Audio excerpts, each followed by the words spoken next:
आज ना सकाळी सकाळी उडदाची डाळ हातामध्ये घेतली होती. म्हटलं छान निवडून घेऊयात, कारण की उडदाची आमटी आज करायची होती मला भाजीमध्ये. मग इकडे मी कांदा, खोबरं, शेंगदाणे वगैरे भाजून घेतले छानपैकी आणि बघा कसं ना त्याचं मिक्सर करून आहे ना पेस्ट वगैरे बनवली होती आणि छान तेल सुटोस तर मस्त परतवून वगैरे घेतला.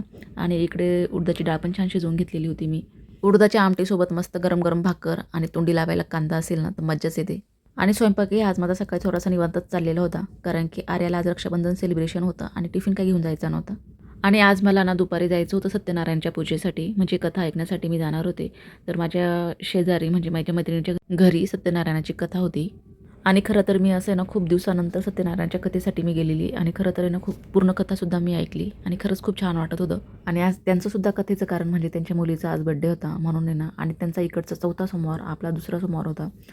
तर त्या निमित्ताने त्यांनी सत्यनारायणाची पूजा पण घातली.